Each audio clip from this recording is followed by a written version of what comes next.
প্রিয় শিক্ষার্থী, আশা করি তোমরা সবাই ভালো আছো। তো আজকে আমি তোমাদের নবম ও দশম শ্রেণী পদার্থবিজ্ঞান অষ্টম শ্রেণী অষ্টম অধ্যায় আর প্রতিফলন পর্ব 1 নিয়ে আলোচনা করবো। তো প্রথমে আমাদের জানতে হবে আলো কি। আলো বলা হচ্ছে, আলো হচ্ছে এক প্রকার শক্তি বা বাহ্যিক কারণ যা আমাদের দর্শন অনুভূতি সৃষ্টি করে বা দর্শন অনুভূতি জাগায়। এরপরে আমাদের প্রথমে 8.1 আলোচনা করা হয়েছে আলোর প্রকৃতি। 8.1 আলোচনা করা হয়েছে আলোর প্রকৃতি।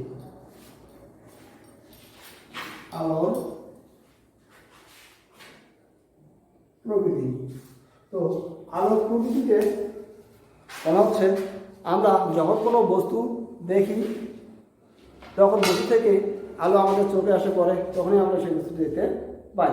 তো বস্তু থেকে যখন আমাদের চোখে আলো এসে পড়ে তখন চোখে রেটিনার মাধ্যমে, জটিল প্রক্রিয়ার মাধ্যমে বস্তুটির অনুভূতি আমাদের মস্তিষ্কের সৃষ্টি হয়। এই কারণে আমরা বস্তুটিকে দেখতে পাই। তো আলোর প্রকৃতি এক সময় ধারণা করা হতো বস্তু থেকে যখন আলো আমাদের চোখে এসে পড়ে তখনই এই বস্তুটিকে আমরা দেখতে পাই। তো আলোর প্রকৃতি সম্বন্ধে আমাদের প্রথমে আলোচনা করেছে আলোর বিশেষ ধর্মগুলো নিয়ে। তো প্রথম আলো বিশেষ ধর্মগুলো প্রথমে দেওয়া আছে। আলো স্বচ্ছ সমসত্ব মাধ্যমে সরল পথে চলে।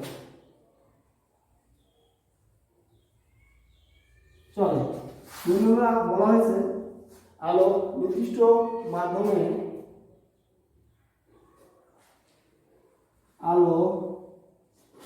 একটি মাধ্যমে নির্দিষ্ট বেগে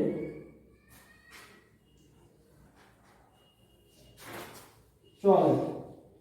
শূন্য স্থানে এর মান 3 × 10⁸ মিটার পার সেকেন্ড। 3 নম্বরে বলা হচ্ছে আলো সমাবর্তন, প্রতিফলন, প্রতিসরণ, অপবর্তন এবং বিচ্ছুরণ ঘটে।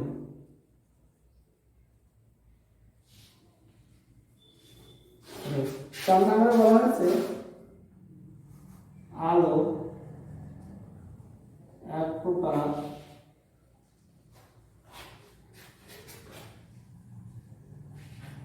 শক্তি। 5 নম্বরে বলা হয়েছে আলো তাই চুম্বক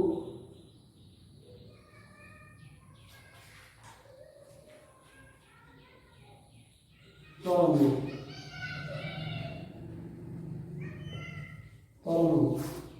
6 নম্বরে বলা হচ্ছে আলো কখনো কণার নয়, আবার কখনো তরঙ্গ ন্যায় আচরণ করে। আলো কখনো তরঙ্গের ন্যায়, আবার কখনো আলোর ন্যায় আচরণ করে। তো আমাদের আলোর প্রকৃতির মধ্যে এগুলো নিয়ে আলোচনা করা হয়েছে। এক নম্বর বলা হচ্ছে আলোর বিশেষ ধর্মগুলো নিয়ে আলোচনা করা হয়েছে। এক নম্বর বলা হচ্ছে আলো কোনো স্বচ্ছ সংসপ্ত মাধ্যমে সরলপথে চলে। কোনো স্বচ্ছ সংসপ্ত সরলপথে চলে। 2 নম্বর বলা হচ্ছে আলো একটি মাধ্যমে নির্দিষ্ট বেগে চলে। শূন্য স্থানে এর মান 3 × 10⁸ মিটার পার সেকেন্ড। 3 নম্বর বলা হচ্ছে আলোর সমাবর্তন, প্রতিফলন, প্রতিসরণ, অপবর্তন এবং বিচ্ছুরণ ঘটে।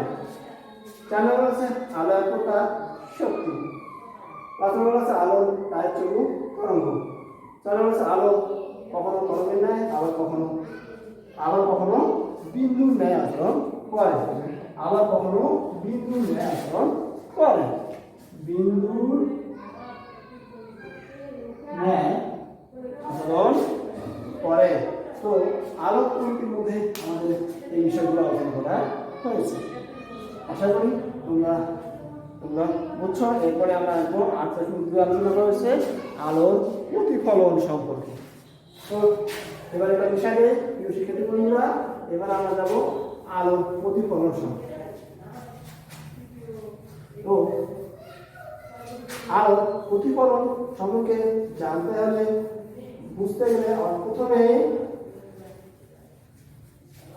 দীপ্তিমান বস্তু এবং দীপ্তিহীন বস্তু সম্পর্কে জানতে হবে। 8.2 এই আলোচনা হচ্ছে আলোর প্রতিফলন। আলোর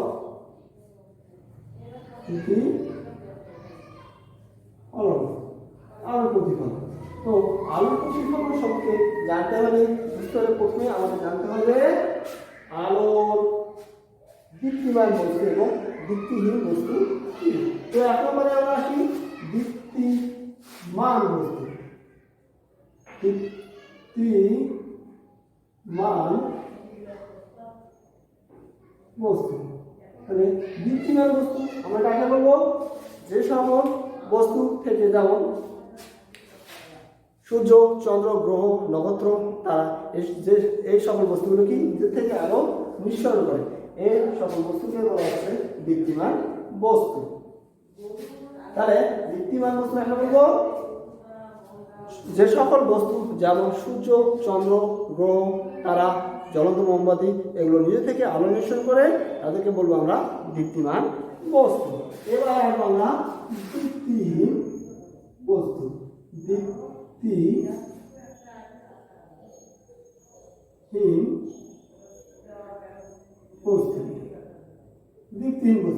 দীপ্তিহীন বস্তু তাহলে বলা হচ্ছে যে সকল বস্তু, যেমন ঘর বাড়ি, মানুষ, গাছপালা, চেয়ার, টেবিল, বই খাতা, এই বস্তুগুলো কি করে নিজের থেকে আলো নিঃসরণ করতে পারে না, এই জন্য এদেরকে বলা হচ্ছে দীপ্তিহীন বস্তু। দীপ্তিহীন বস্তু হওয়া সত্ত্বেও আমরা চেয়ার, টেবিল, ঘর বাড়ি, গাছপালা দেখতে পাই, এর কারণ হচ্ছে আলোর প্রতিফলন। তো আমরা একটা চিত্রের মাধ্যমে দেখি। তো মনে করো এটা একটা সূর্য। এখানে কি এটা সূর্য। এই বস্তুটা থেকে এমন মনে করি এটা একটা চোখ।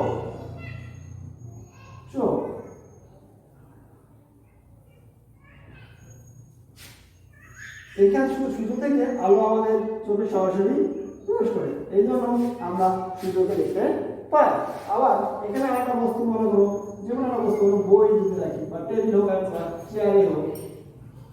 ধরো সূর্য থেকে প্রথমে বইয়ের উপর আলোটা কি হয়?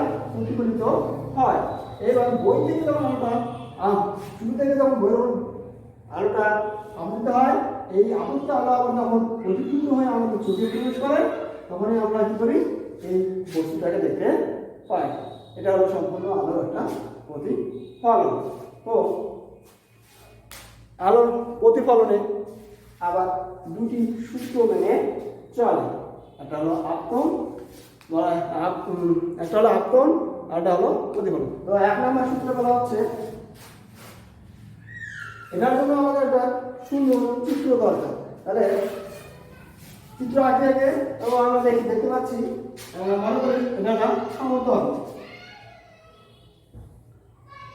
এম, এখানে বিন্দু ও, এখানে বিন্দু হলো এম প্রাইম। তাহলে এখান থেকে একটা আলোক রশ্মি, এ বিন্দু থেকে একটা আলোক রশ্মি ও বিন্দু আপতিত হলো।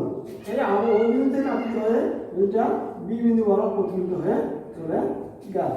এবার এর উপর একটা লম্ব টানি, এটা বলা হচ্ছে ও এ লম্ব টানি, এটা লম্ব বিন্দু বা অভিলম্ব। তাহলে প্রথম সূত্রটা বলা হচ্ছে আপতিত রশ্মি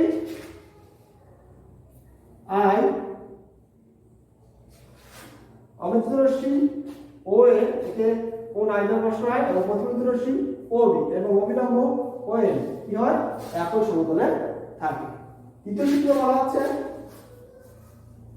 আপতন কোণ আই এবং প্রতিফলন কোণ আর পরস্পর সমান হবে। তো আমি লিখে দেই আপতিত রশ্মি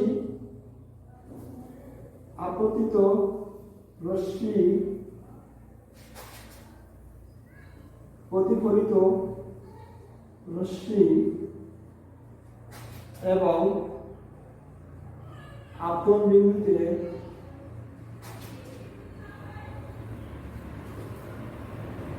অঙ্কিত অভিলম্ব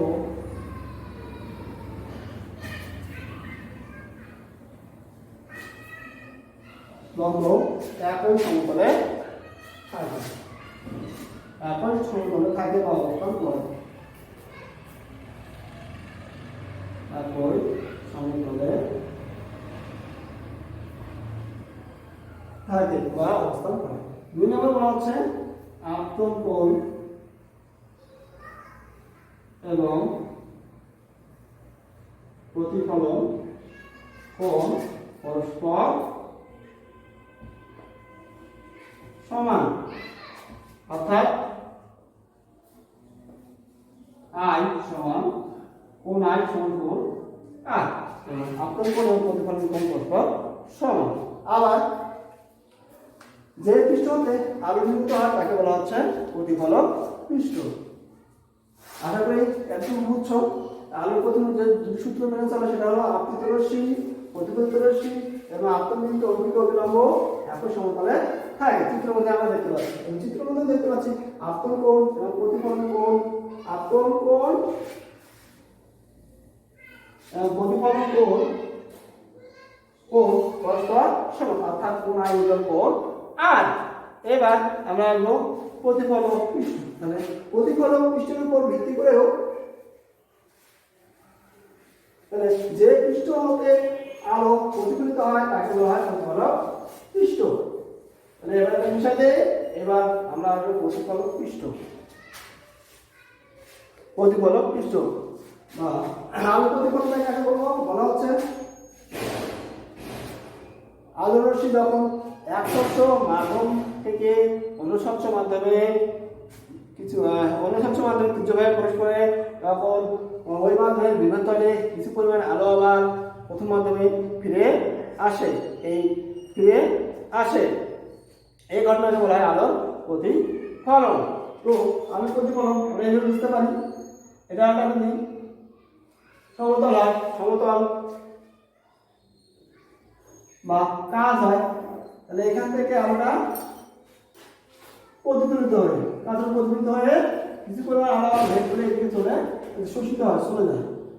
আবার কিছু আলো আবার এদিকে প্রতিফলিত হয়ে চলে যায়। এটা হলো আপতিত ও, এটা ধরি এ ও পি। এ থেকে আলো রশ্মি ও বিন্দু আপতিত হওয়ার পর ওই পথে পরিবর্তিত হয় এবং এই কাজ বেঁধে কিছু আলো আবার এদিকে চলে যাবে। তাহলে এটা হলো শোষণ করবে, এটা শোষণ। তাহলে বলা হচ্ছে আপতিত রশ্মি, প্রতিফলিত রশ্মি বলা হচ্ছে আলো রশ্মি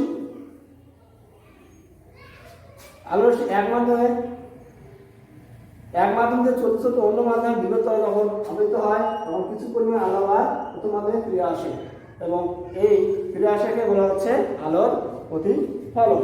তো আবার এখন আসবো আমরা প্রতিফলন পৃষ্ঠ।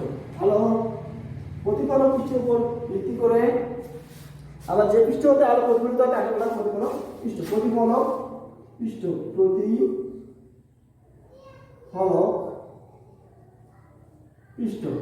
প্রতিফলক পৃষ্ঠ কাকে বলবো? বলা হচ্ছে যে পৃষ্ঠ হতে আলো রশ্মি প্রতিফলিত হয় তাকে বলা হয় প্রতিফলক পৃষ্ঠ। প্রতিফলক পৃষ্ঠের মধ্যে এবার আমরা আলোচনা করব প্রতিফলক পৃষ্ঠের উপর ভিত্তি করে আবার আলোচনা বিভাগ করা হচ্ছে প্রতিফলক পৃষ্ঠের উপর প্রতিফলক পৃষ্ঠের উপর ভিত্তি করে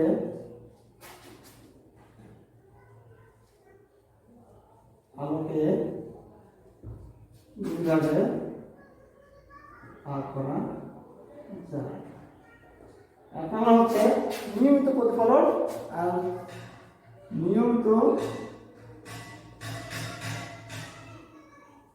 প্রতিফলন, আর 2 নম্বর হচ্ছে অনিয়মিত প্রতিফলন। অনিয়মিত প্রতিফলন। তাহলে নিয়মিত প্রতিফলন আমরা কাকে বলবো? তাহলে বলা হচ্ছে, আচ্ছা তাহলে এটা বিষয়তে সুবিধা হয়। নিয়মিত প্রতিফলন তার আগে আমার চিত্র, নিয়মিত প্রতিফলন বুঝতে গেলে চিত্র জানতে হবে। নিয়মিত প্রতিফলনের চিত্র আমি মুখে দেখাই। এটা একটা সমতল,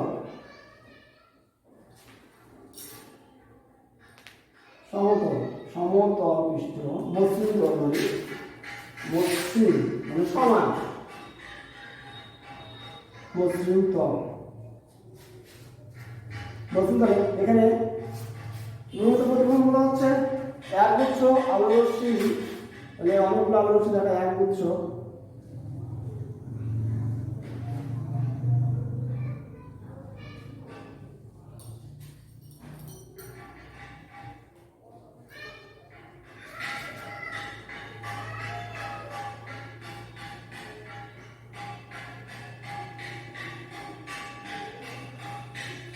নিয়মিত প্রতিফলন আমাদের চিত্র সম্বন্ধে জানতে হবে। নিয়মিত প্রতিফলন বলা হচ্ছে যদি একগুচ্ছ সমান্তরাল আলোরশ্মি কোনো তলে আবৃত হওয়ার পর আবার রশ্মিগুচ্ছ আবার সমান্তরাল রশ্মিগুচ্ছ বা অভিসারী বা অপসারী রশ্মিগুচ্ছ পরিণত হয়, তাকে বলা হচ্ছে নিয়মিত প্রতিফলন। নিয়মিত প্রতিফলন হচ্ছে যদি একগুচ্ছ সমান্তরাল আলোরশ্মি কোনো মসৃণ তলে আবৃত হয়ে প্রতিফলনের পর আবার সমান্তরাল রশ্মিগুচ্ছ বা অভিসারী বা অপসারী রশ্মিগুচ্ছ পরিণত হয়, সেটাকে বলা হচ্ছে আলো নিয়মিত প্রতিফলন। এবার আসবে আমরা অনিয়মিত প্রতিফলন। তাহলে মনে করেন এটা একটা অমসৃণ তল, অমসৃণ তল, অমসৃণ তল। অমসৃণ তল বলতে সমান সমান্তরাল বুঝবে।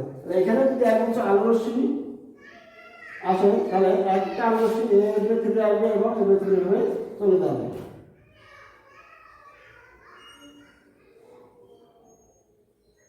তাহলে এখানে আমরা অনিয়মিত মধ্যে দেখতে পাচ্ছি যে এই তলটা সমান নয়, খাস কাটা। এজন্য যখন একগুচ্ছ সমান্তরাল আলোরশ্মি এসে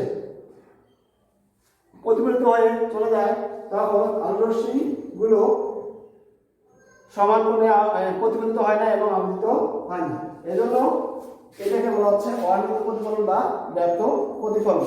তো এখানে বলা হচ্ছে যদি একগুচ্ছ আলোরশ্মি কোনো তলে আবৃত হয়ে প্রতিফলনের পর আর সমান্তরাল না থাকে বা অভিসারী বা অপসারী রশ্মি পরিণত না হয়, তাহলে সেটাকে বলা হচ্ছে অনিয়মিত প্রতিফলন। তো আজকে আলোচনার বিষয় এতটুকুই ছিল। আশা করি তোমরা বুঝতে পারছো। এই বলে আজকে প্রেজেন্টেশন করছি পর্ব 1-এ। তো এরপরে পর্ব 2 আলোচনা থাকবে দর্পণ নিয়ে। এগুলো আমরা আজকে এখানে শেষ করছি। তোমরা সুস্থ এবং ভালো থাকবে এবং নিয়মিত ক্লাসে যুক্ত থাকবে। সবাইকে ধন্যবাদ।